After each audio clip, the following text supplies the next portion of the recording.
It's time for your Friday coffee with your mortgage man, Eric. Today, we're going to talk about title agencies. There's more than meets the eye, and sometimes the costs are too high. So, let's get into it. Title agencies, rarely do the buyers get to have any say in who they choose for the title agencies. As a matter of fact, 99.9% of the time, it is a realtor that is choosing that, making that decision for them, and that is usually in their best interest, right? But here is what the gist of the video is all about. So if there was a way that a buyer and or a lender could fill out a survey afterwards, right, on how was the service with the closing part of it, with the title agency, right? How did that go? I think that the realtors would be shocked. So this video is probably pretty much honed in towards realtors that don't understand or don't ever get any feedback on after the fact, right? I think it's fair to say that almost every title agency out there has amazing marketing reps that go out and cater to realtors, lenders, and put on events and sponsor them and get them flyers and do everything they can to help their business, grow their business, procure their business, and become a partner with them, right? And then, so if we're honest about that, I'd say, look, it has nothing to do with marketing reps, because the marketing reps are fantastic from my perspective in the lending industry. I have yet to see or meet a marketing rep that doesn't do their job the right way. So kudos, hats off to the marketing reps that work for the title agencies. Here's where sometimes the train comes off the track and nobody is the wiser, because here's the thing, right? A lender typically isn't going to go to their realtor and say, hey, the escrow officer that we had to deal with over there at such and such title, it was a train wreck. Or they were out on vacation and who was covering was an absolute train wreck, because you don't want to piss off the realtor and lose the relationship, right? And they may think you're doing something in spite of. And so that's what we're going to talk about today. So it might be a little touchy-feely. So the first thing we need to talk about is there are some title agencies that charge more fees than other title agencies. Now, the majority of them are within maybe $100, right, of one another. But there are title agencies out there, one, that charges for same-day signings, fundings, and recordings. I think the fee is $225. So put this in perspective. Yes, if you're buying a $500,000 home and they're an affluent client, an extra $200 is nothing, and it really isn't for the majority of the time. But you're dealing with first-time home buyers, down payment assistance programs, right? And they're doing everything they can to save the money to come in to close escrow, and an extra $200, I'm sorry, is a lot of money to some people out there, and we have to understand that. So you get a 24-day close of escrow, first-time home buyer, down payment assistance program, and they're on vacation for 2 weeks. They don't have the money, so they're getting out of the 401k. I mean, we get those kind of transactions. And then when we get the title fee sheet that we order at the beginning, and we see, whoa, so this title agency wants to ding the buyer if we need a same-day signing, funding, recording. In other words, we're crunched for time, and we get loan docs over there on a Tuesday morning. Let's say the close of escrow is Tuesday.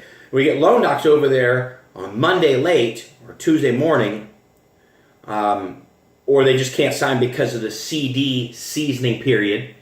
And they got to go in and sign on Tuesday morning, and we got to wire, fund, record all on that same day. For their inconvenience, they're charging the buyer an extra $225. Let that sink in for a minute. It's not fair, but there is a title agency out there that does it. Moving on. There are some title agencies out there that have you put a notary fee in there, and not mobile notary. Most of y'all put a mobile notary in there and we take it out because they don't need a mobile notary.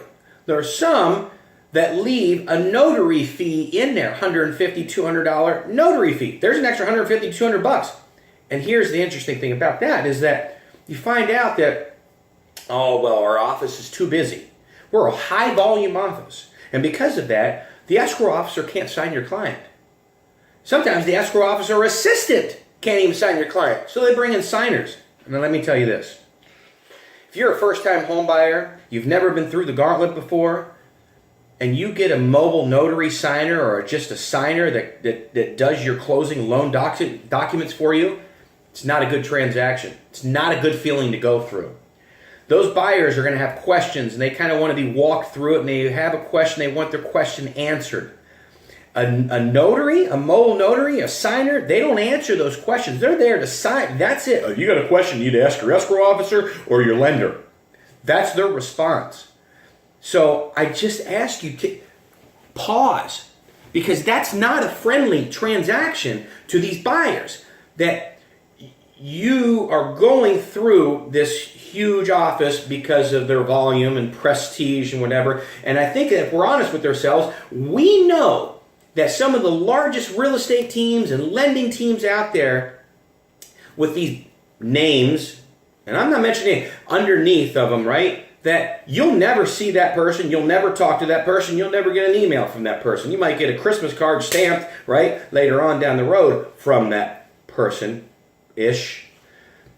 But if we're real about this, you know that that's true. So just because a certain office has high volume does not necessarily mean that your customer is going to be treated with good service, which is why I'm bringing this video to everybody's attention. So it's the high fees, the level of service that deteriorates.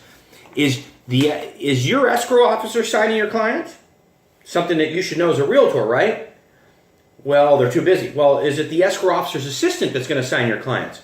And let's get into that. Sometimes the escrow officer's assistant is good, and they're training to be an escrow officer, and they're on top of things, and sometimes they're not. We'll leave it at that. Moving on. So here's a huge pet peeve of mine that we have witnessed with certain title agencies, is that they've gotten lazy in not sending us as a lender a title fee sheet per TRID that came into effect in October of 2015. Says we need a title fee sheet, not an estimated closing disclosure statement. Yes, I understand that you give an estimated closing disclosure statement to the seller or some of the agents so they can run some numbers for their buyers or sellers. I get that. But that's not what we need. And by the law, by the TRID guidelines, we're due a title fee sheet. Now look, everybody was on board with this at the beginning, but things have started to slide. Oh, we'll just forward the estimated closing disclosure over to the lender. They can deal with that. What happens is that sometimes on the estimated closing disclosure statement, we don't get to see the undiscounted title policy fee for the seller. And sometimes let's say the discount is on it. Sometimes we don't even get the discounted title policy fee for the seller on those estimated CDs.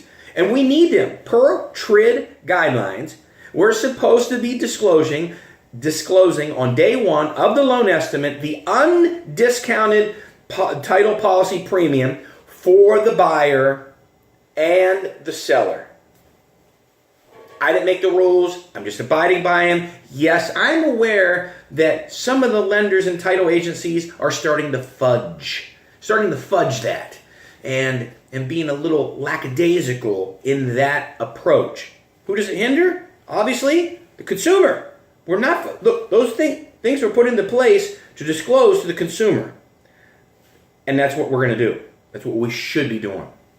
So, implore you, just get back to the basics and give your lenders title fee sheets. And these are things that realtors don't understand, that what loan officers and lenders are fighting with some of these title agencies about after the fact. And again, sometimes we're kind of, shy to bring them to your attention because we don't want to ruin that relationship. We don't want to throw your title agency under the bus and then you get pissed off at us, right?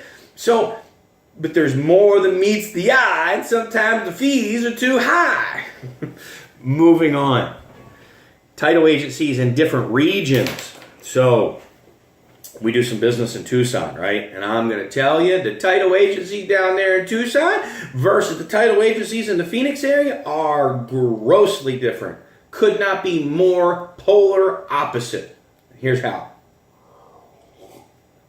So, first off, title agencies down there in Tucson have a different interpretation of RESPA compliance and how they support their realtors, what they do for the realtors, if they print them flyers, if they do this, if they do lunch and learns, right? They're very interesting interpretation that they have in Tucson. In comparison to what our marketing, development, business development representatives at title agencies do up here in Phoenix is a night and day difference. They do so much for us up here in Phoenix versus what they do in Tucson. Just letting you know that. And I have seen some of the most intriguing fees with the title agencies in Tucson. Some of these fees that they name, they put names on down there, that we've actually had to have our compliance department put a name in our loan estimate form in Encompass because they've kind of came up with a name. We've never heard of some of these names before. And it's like, okay, is what it is. So let's get with our compliance team. We'll have a name created for this fee down there in Tucson. Very intriguing. I've also experienced that some of these title companies in Tucson, they don't understand TRID with the compliance issues, with the undiscounted premiums for the buyer and or the seller. And sometimes they act like we are talking a different language altogether, I don't know, from Mars or something, when we ask them, what is the undiscounted title policy for the buyer, or is it for the seller? And we can't get, it's amazing how many emails back and forth it takes to get the answer. And then they act like us as the lender, that we're the ones that are cray-cray. And all we're doing is following TRID policy. That's all we're doing. Interesting. So just putting in perspective that not all title agencies are created equal.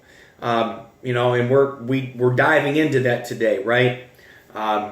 So anyhow, I hope this serves a purpose, at least for some of our realtor partners and affiliates.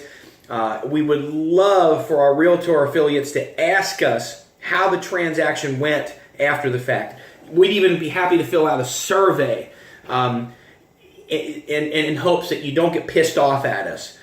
Because sometimes those marketing reps are incredible, and then it gets in the escrow and not so much.